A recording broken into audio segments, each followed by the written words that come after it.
Hello everyone, welcome back to Insight Edge Labs. As we have already started our new series to explore all previously asked questions from Power BI PL300 certification exam. So after completion of this particular series, you will have that confidence about how they ask question in Power BI PL300 certification exam, and you will have that understanding about how to solve those questions.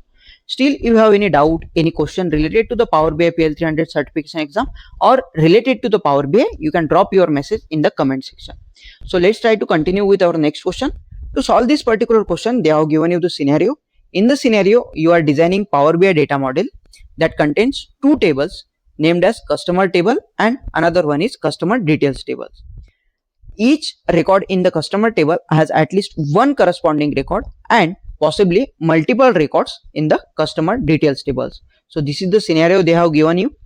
You have two tables. First one is customer and second one is customer details table, and each record from the customer table has at least one or multiple record in the customer details tables. And on the basis of this particular scenario, they have asked you this question: how should you configure the relationship between these two tables? To solve this particular question, they have given you the options as well. First option, they have given you many to many from customer to the customer details table. Second one, they have given you many to one from customer to the customer details table. Third option, they have given you one to many from customer to the customer details table, and fourth option, they have given you one to one from customer to the customer details tables. To understand this particular scenario in better way, I will take you through the practical implementation of it. So let's try to see that one as well. So see here, this is the report which I have created as per the scenario, where we have two tables. First one is customer and second one is customer details tables. If I take you through the actual data which is present in the customer table, here we have customer ID, customer name, city of that particular customer, registration date of that particular customer.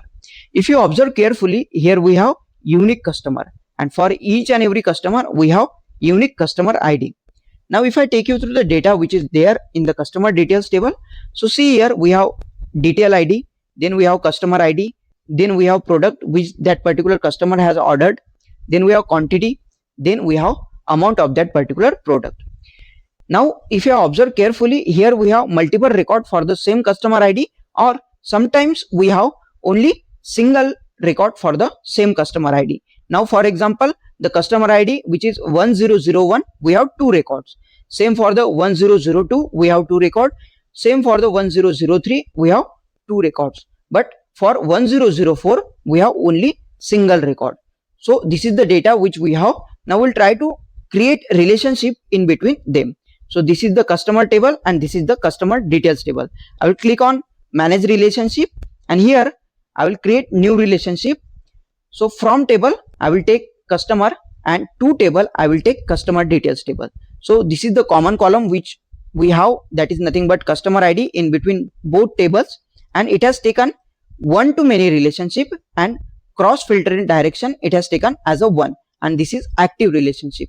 I will click on save. It will create that relationship, and see here if I click on close, it has created that relationship in between customer table and customer details table. If I click on this particular relationship, it has taken relationship one to the customer table and second, that is nothing but many, to the customer details table. So our correct answer will be one to many from customer to the customer details table, that is nothing but option C. If you found this video helpful, then you can check out other tutorials on our YouTube channel. Make sure you are subscribed to our YouTube channel. Thanks everyone for watching. See you with the next question.